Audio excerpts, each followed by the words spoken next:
Bom dia para todo mundo. No final da aula eu vou abrir também um espacinho para quem resolver tirar dúvida sobre a prova aí. No final da aula eu vou deixar um tempinho também, tá? Mas vamos para a aulinha de hoje. A gente começou a ver motor de indução na última aula, na nossa segunda máquina de corrente alternada. Eu falei um pouquinho na semana passada sobre as características construtivas, do motor. A gente viu que o estator não muda nada em relação à máquina síncrona. O que muda, na verdade, é o rotor, e a gente tinha aqueles dois tipos, né? O gaiola de esquilo e o rotor bobinado, né? Que a ideia é a mesma, mas o rotor bobinado a gente tem acesso a ele. Bom, e eu falei um pouquinho sobre os princípios de funcionamento de um motor de indução, tá? A gente viu como é que se dá essa indução de correntes no rotor, né? A gente precisa, o campo magnético produzido pelo estator precisa cortar as barras, a gente precisa ter uma velocidade relativa entre o rotor e o campo do estator, para que a gente consiga induzir correntes e produzir um campo magnético aqui no rotor, e aí sim a gente vai ter o nosso conjugado induzido. Bom, eu falei um pouquinho sobre algumas definições importantes, né? E a mais importante delas, o escorregamento. A gente viu que o que a gente chama de escorregamento é a pequena diferença entre a velocidade do rotor e a velocidade síncrona. Numa máquina síncrona, ela sempre vai girar na velocidade síncrona, né? Mas aqui na máquina de indução, ela sempre vai girar numa velocidade um pouquinho abaixo, porque a gente precisa desse movimento relativo entre o campo magnético e o rotor mesmo na máquina. E esse escorregamento ele vai variar com a carga, tá? Quanto maior for o torque da carga, maior vai ser esse escorregamento. E a gente tem essa pequena diferença de velocidade, então, na máquina de indução. Aqui a gente aprendeu a quantificar, né, o escorregamento e fiz alguns comentários aqui.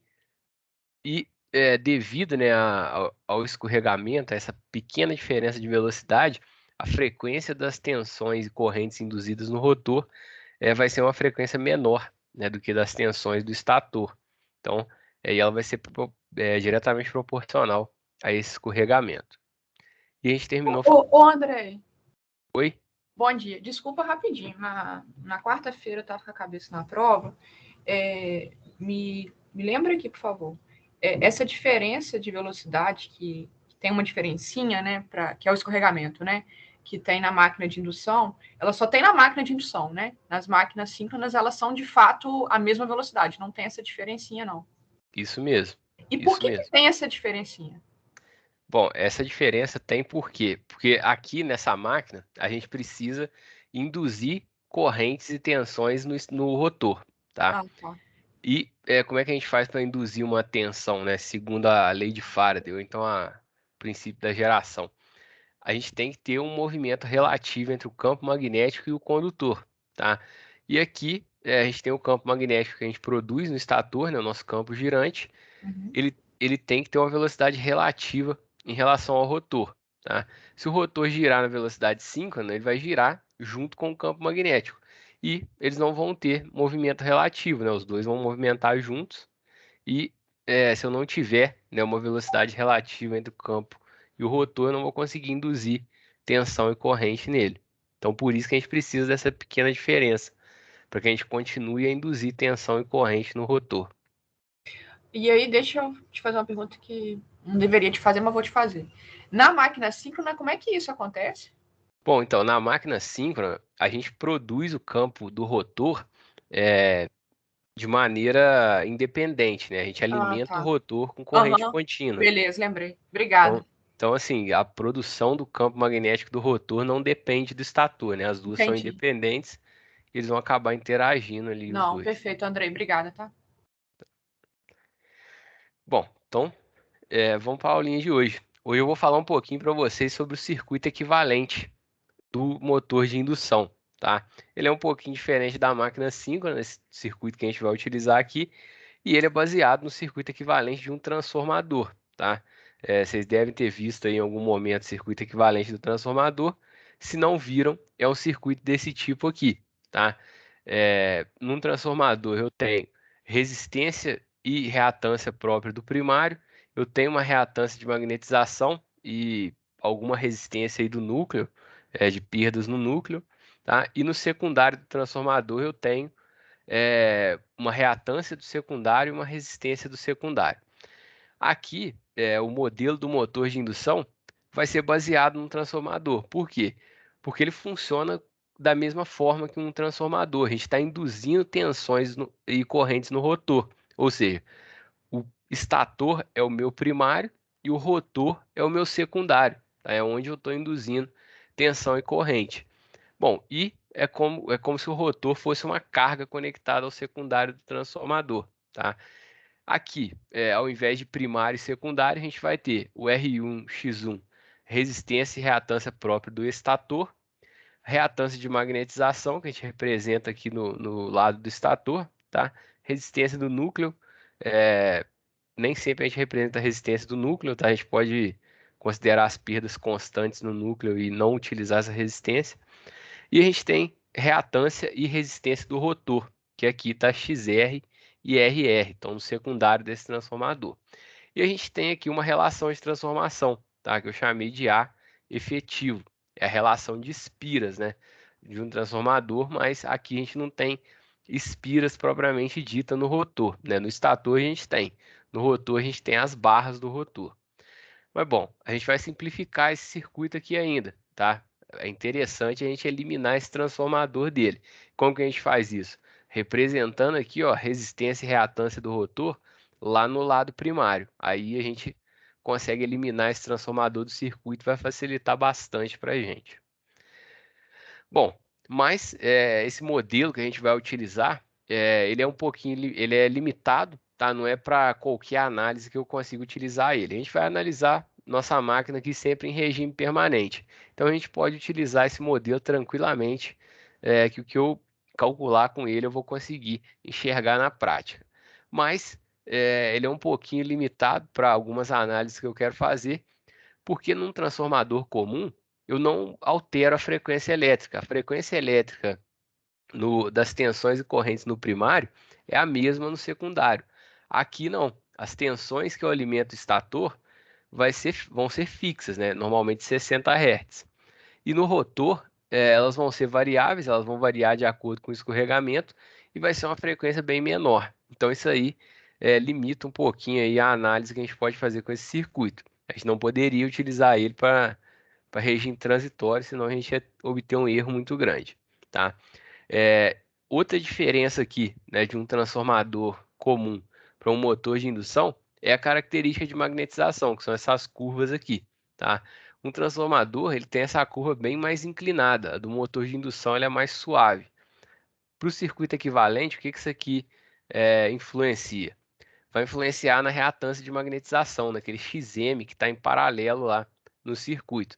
Num transformador, a reatância de magnetização ela é muito grande, tá? E a corrente de magnetização acaba sendo pequena, ela não faz diferença, tanta diferença assim para o transformador.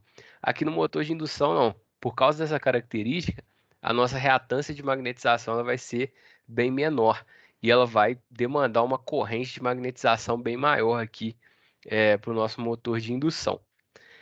Bom, isso aí se deve ao entreferro, tá? No transformador, todo fluxo magnético passa por um núcleo ferromagnético. Aqui não, aqui a gente tem o entreferro, que é o espacinho ali entre o estator e o rotor para dar liberdade para nossa máquina girar. Por causa disso que a gente tem essa característica aqui diferente, tá? Mas vamos utilizar esse circuito aí para fazer a análise em regime permanente. Ele vai funcionar muito bem para a gente e vai facilitar também a nossa vida. Se a gente tentasse utilizar um circuito para o rotor e um para o estator separado, parecido com o que a gente fazia na máquina síncrona.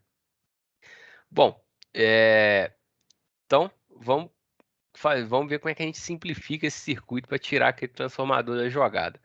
Para isso, a gente tem que elaborar melhor ali o circuito do rotor, como que a gente representa o circuito do rotor, né?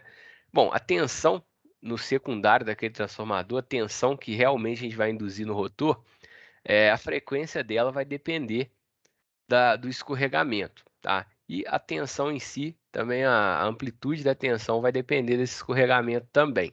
Quanto maior é o escorregamento, maior vai ser a frequência, maior vai ser a tensão.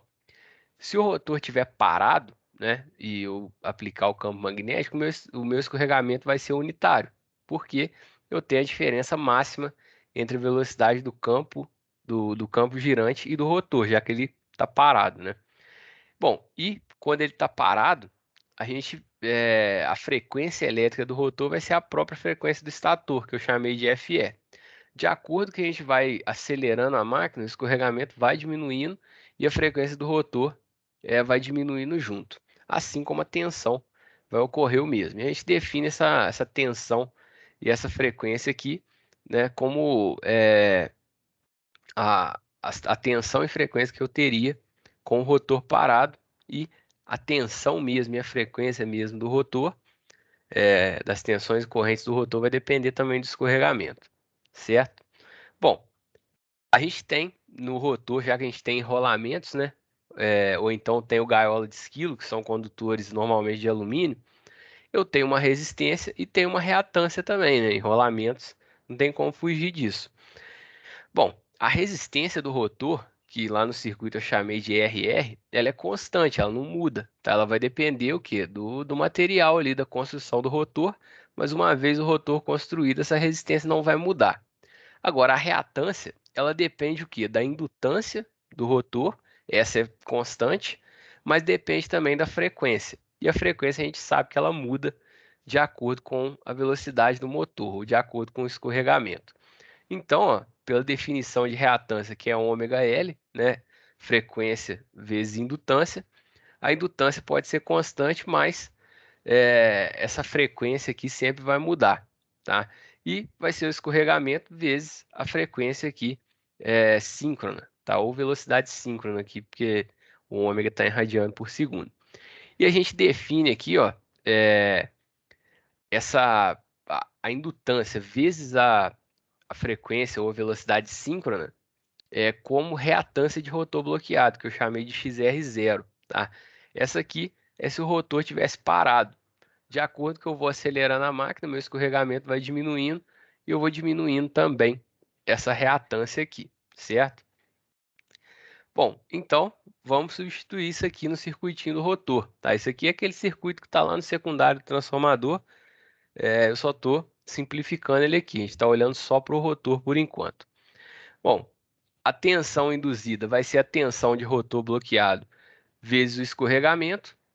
A reatância vai ser a reatância de rotor bloqueado vezes o escorregamento, que eu acabei de falar, e a resistência não muda, a resistência é uma só no rotor. E eu posso descrever a corrente aqui que passa pelo rotor, já que eu sei tensão e sei a impedância total, tá? Vai ser essa equação aqui simples, é só dividir a tensão pela impedância total. Bom, mas eu faço uma coisinha para simplificar aqui essa corrente. Eu vou dividir por S em cima e embaixo aqui dessa divisão, né? Esqueci o nome disso aqui. Tô pegando o tranco ainda, tá de manhã. Enfim, vou dividir por S em cima e embaixo. No final não estou alterando nada, né? Como se eu estivesse multiplicando por 1. E eu vou ficar com essa equação, que é essa que a gente vai usar, essa que vai facilitar a nossa vida. A corrente no rotor vai ser a tensão de rotor bloqueado, tá? Sobre a resistência do rotor sobre S mais a reatância de rotor bloqueado. E a gente chega nesse circuito, a gente modifica, né, o circuito com essa ideia, a corrente que passa pelo circuito vai ser a mesma, só alterei aqui para essa equação mais bonitinha que a gente chegou. E aqui quem vai depender do escorregamento é a resistência do rotor. Vejam bem, isso aqui é um artifício matemático, tá, gente? Na prática, quem vai variar é a tensão e a reatância mesmo. Aqui a gente só usou um artifício matemático para chegar no circuitinho mais simples para fazer a nossa análise, tá? Bom, isso aqui é um gráfico da corrente do rotor pela velocidade. Quanto maior for a velocidade, menor vai ser a corrente do rotor, tá? Só olhar para o R pela resistência sobre S, tá? Velocidade zero, escorregamento é unitário. Eu vou ter a menor resistência possível, tá? E, de acordo que eu vou aumentando a velocidade, o escorregamento vai diminuindo, eu só vou aumentando essa resistência. Se eu chegar na velocidade síncrona, escorregamento é igual a zero. Aí isso aqui vai para infinito. Esse circuito vai acabar sendo aberto nesse caso aqui, nesse ponto aqui, quando eu chego na velocidade síncrona, tá? Mas, então, esse aqui é o nosso circuitinho do rotor. Mas esse circuito ele ainda está à direita do transformador, né? Lá no circuito completo. E eu quero eliminar o transformador. O que que eu tenho que fazer? Eu tenho que representar esse circuito agora no primário do meu transformador, tá?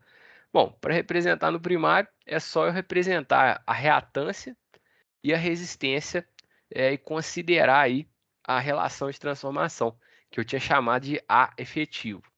Então, ó, a tensão eu representando aqui no primário, aquela tensão que era ER, eu chamei de E2, porque eu estou representando ela no primário. E a relação entre esse E2 no primário e a tensão do secundário, que é a tensão de rotor bloqueado, é justamente a relação de espiras aqui. E a corrente é a mesma coisa, só que é o contrário, né? É 1 sobre a relação de espiras, por causa ali do comportamento de tensão e corrente no transformador. Bom, e a impedância, a gente tem que multiplicar por essa relação de espiras ao quadrado para a gente representar no primário, tá? Se lá no rotor eu tinha RR, que é a resistência do rotor, sobre S, e tinha a reatância de rotor bloqueado, eu multiplicando elas por esse A efetivo ao quadrado, eu vou representar aqui no secundário Z2, a minha impedância Z2, que é formado pelo R2 sobre S e o X2 sobre S, tá? Isso aqui seria a resistência e a reatância do rotor representadas no estator, ou seja, representadas no primário. Bom, esse circuito aqui é o que a gente vai usar, tá? Esse aqui é o que vai ajudar a gente a analisar esse motor. A gente eliminou o transformador e é, a gente consegue analisar o motor conhecendo os valores aqui desses componentes, ou então a gente também consegue realizar ensaios nessa máquina, assim como a gente realizava lá no gerador, né? Para levantar os valores aqui desses componentes. Mas a gente vai ter uma aula para falar só de ensaio, tá? Então não preocupem não. Normalmente, gente, numa máquina de indução, a gente faz ensaios para determinar diretamente aqui o X2 e o R2, tá? A gente consegue fazer ensaios para determinar o RR e o XR0, tá? Mas não é o comum, não. Aqui a gente teria que, para determinar RR e o XR0, né, reatância de rotor bloqueado e a resistência mesmo do rotor, eu teria que tirar o rotor da máquina e ensaiar ele separadamente, tá? Em repouso. Para determinar o X2 e o R2, eu consigo fazer ensaios na máquina e já determinar o R1, X1 e o XM aqui junto em todos os ensaios, tá? Então, normalmente a gente trabalha já diretamente com R2 e X2, já parte direto para esse circuito aqui para analisar nosso motor de indução, tá? Alguma dúvida? Alguma pergunta? Bom, eu vou fazer um exemplo aqui então, para a gente entender melhor o nosso circuitinho equivalente, tá? Só tirar da tela cheia aqui,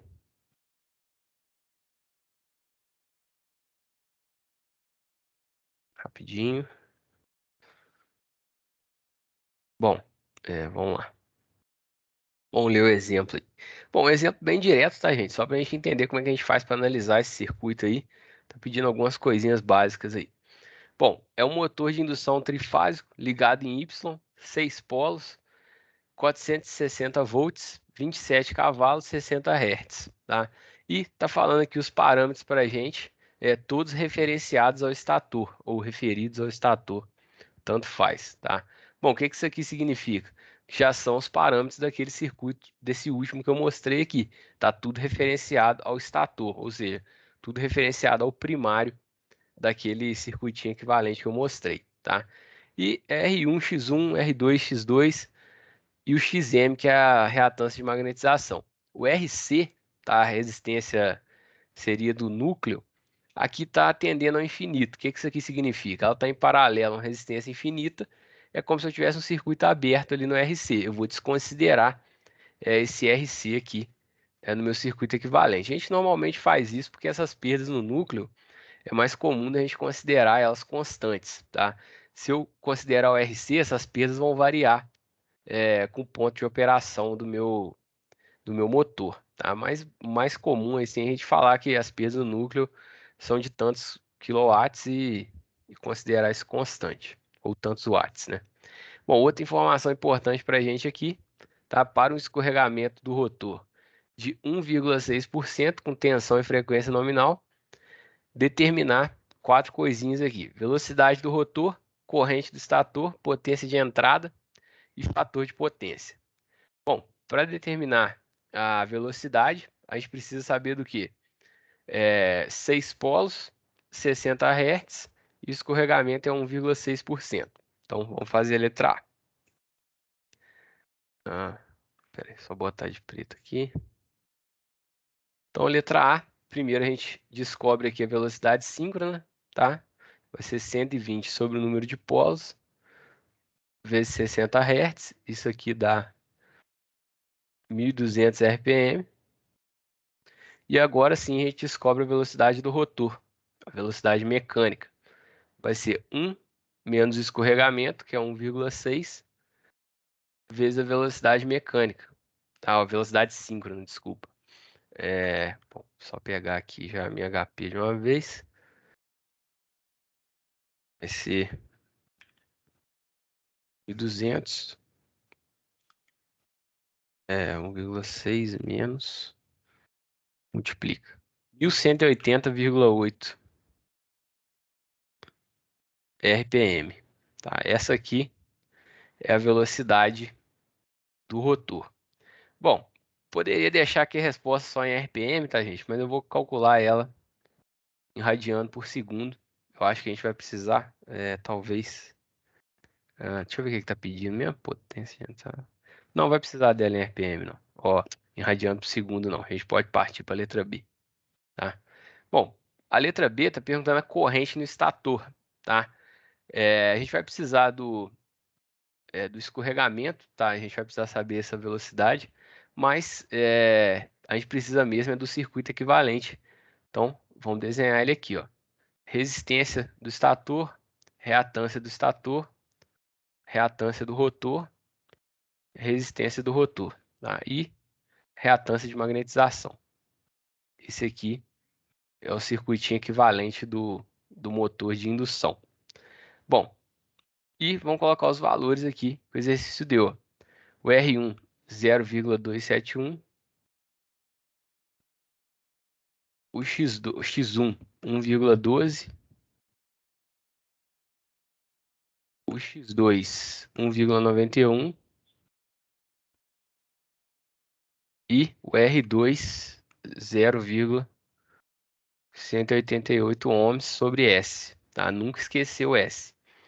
Bom, eu sei que a gente conhece o S, mas eu vou deixar ele indicado ali, tá? XM, 23,1 ohms, tá? Então, uma reatância bem maior aí de magnetização, tá? Normal. Bom, esse aqui é um circuito fase neutra, tá? O motor está em Y, então, estou aplicando aqui a tensão de fase, tá? A tensão de fase é 460 volts sobre raiz de 3, então, 460 volts sobre raiz de 3. E eu quero descobrir a corrente no estator, que é I1, essa corrente aqui. Bom, aqui a gente montou esse circuito aqui, virou circuitos lineares, né? Só resolver esse circuitinho aqui que não tem erro não. Bom, só antes da gente começar a resolver, vamos determinar essa resistência aqui, né? Que eu deixei indicado sobre S. Vai ser 0,188 sobre 0,016, que é o escorregamento. Então, vou fazer essa continha aí.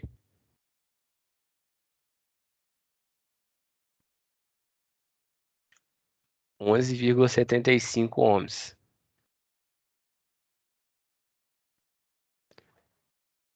Bom, pessoal, não sei se vocês já conseguem reparar, mas olha só, como o escorregamento depende da carga. Quanto mais carga eu tiver, mais torque a minha carga demandar, maior vai ser o meu escorregamento. Se eu aumentar o meu escorregamento, ele está no denominador, eu vou diminuir essa resistência. Se eu diminuir essa resistência, eu vou demandar mais corrente, né? Vou dar um caminho de menor impedância. Ou seja, se eu aumentar a carga mecânica, eu vou aumentar o escorregamento, vou demandar mais corrente da rede que está alimentando meu motor e, é, no final das contas, eu vou precisar fornecer mais potência, fornecer mais corrente aqui para esse motor. Mas essas variações aqui a gente vai analisar com mais calma em outras aulas ainda, tá? Bom, a gente tem que achar a impedância equivalente desse circuito inteiro, tá? E eu vou começar aqui só achando o equivalente aqui dessas três impedâncias, tá? Depois é só somar, que vai ficar em série aqui com as outras, tá? E com R1 e o R1 e X1. Aí vai ficar mais fácil. Isso aqui não tá aparecendo um F, não. Bom, vamos lá. Vou chamar aqui de ZR, tá? ZRM. Esse nome aqui não tem nos slides, não estou inventando agora, tá, gente? Mas seria aqui a impedância do rotor mais a de magnetização. Então, vai ser a de magnetização, que é J23,1, paralelo com a resistência e a reatância do rotor, que é 11,75 mais J 1,91, tá? Bom, e para calcular isso aqui, tem que ser somar os inversos, né? E inverter o resultado. Lembrando que é complexo. Então, ó, 23,1 fase 90. Esse aqui é a reatância de magnetização. O outro aqui vai ser 11,75, 1,91, tá? Então, só bater aqui, só vai transformar para coordenada polar, tá? Então, vou inverter a impedância do rotor. Não, fiz errado. Bom, vamos escrever de novo aqui, foi mal. 23,1 e o outro aqui é 11,75, 1,91, tá?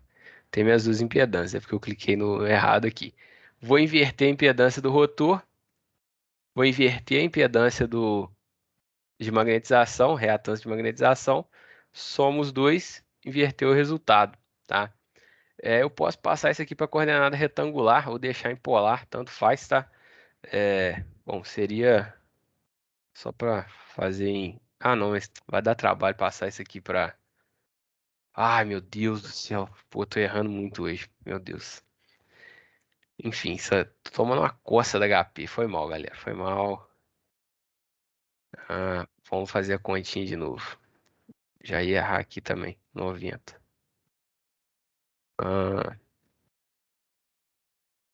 11,75, 1,91. Vou inverter essa. Vou inverter essa. Vou somar. Vou inverter o resultado. Vamos deixar em coordenada polar mesmo, senão vai dar muito trabalho, tá? Dá 9,95. Então, 9,95 fase. Só pegar o argumento aqui vai ser mais fácil. 34,4 graus. Então, ohms, tá? Pode passar para retangular, não tem problema nenhum. Mas eu quero saber mesmo o ZE, a impedância equivalente total, tá? Eu vou ter que somar o R1, o X1, que é 1,12, mais essa impedância que a gente achou, tá? Então, 34,4 graus aqui, quanto que dá o ZEC? Aí a gente vem aqui para HP. Então, 0,271, 1,12. Só somar. Então, dá 10,835, tá? 10,84 aí, vamos arredondar para cima. Fase 38,48. 38,5, tá? Vamos arredondar também. Isso aqui em ohms. E aqui a gente consegue descobrir qual que é a corrente aqui do estator, o I1, que era o que está pedindo o exercício. Aqui a gente só vai dividir aqui a tensão, que é 460 sobre raiz de 3, fase zero, pela impedância que a gente encontrou. Então, 10,84 fase 38,5, tá? Então, vamos para cá. 460 fase zero. Vou dividir por raiz de 3. E vou dividir isso aqui. 24,51. Fase. A fase é menos 38,5, né? Só ampere. Então, tá aqui a corrente. Tá respondida a letra B, né? O que que deu? Bom, deu trabalho porque também eu saí errando ali na HP, eu acabei apagando ali o resultado sem querer, mas enfim. O que que dá trabalho aqui, né? Dá trabalho a gente achar a impedância equivalente, tá? Mas depois que a gente achou a impedância equivalente, é só dividir tensão por corrente, é lei de Ohm direto, tá? Então, essa aqui é a corrente a corrente de armadura ou corrente do estator, né? Tanto faz. Bom, isso aí.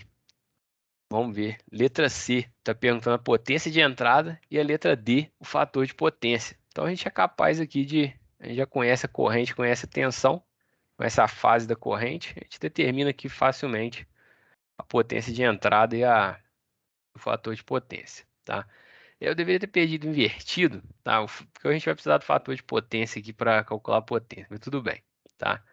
Potência de entrada vai ser a raiz de 3 vezes a tensão, que é 460 volts, vezes a corrente, que é 24,51 ampere, vezes o cosseno do ângulo, que é 38,5 graus.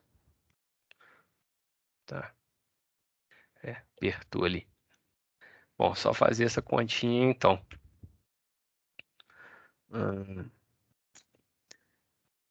3 raiz de 60 vezes 24,51 vezes 38,5 cosseno vezes, tá? Então, isso aí dá 15, eu vi, peraí, não guardei não, 15,152,9 watts, tá? Essa aqui é a potência de entrada. Bom, é a letra D, né? Já tinha o valor, até bateu ali, mas vou fazer de novo aqui, 38,5 cosseno, tá? 0,7826.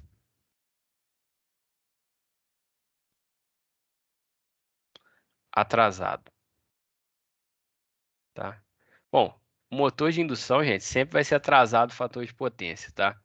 Porque é uma carga indutiva, é parecido com um transformador, né? Então, se é uma carga indutiva, sempre está atrasado. O ângulo da corrente aqui é negativo.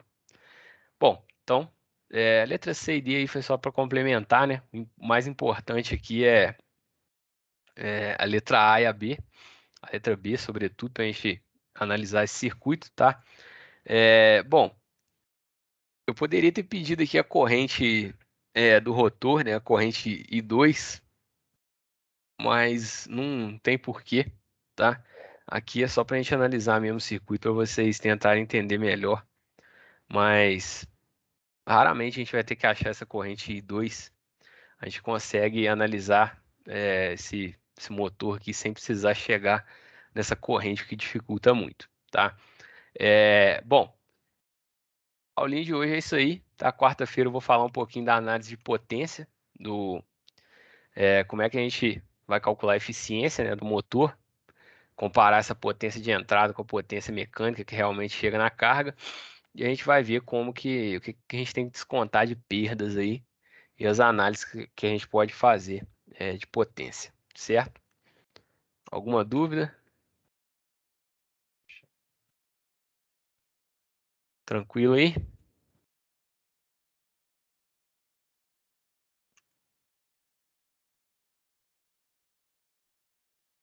Bom, pessoal, então, alguém tem alguma dúvida sobre a prova? Gostaria de perguntar alguma coisa?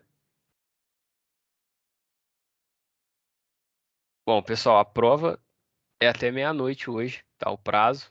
Então vocês têm aí o dia todo para fazer ainda, quem não fez, quem precisa terminar, tá? Tem até a noite aí para fazer. Qualquer dúvida é só entrar em contato comigo, só me perguntar aí que eu tento ajudá-los.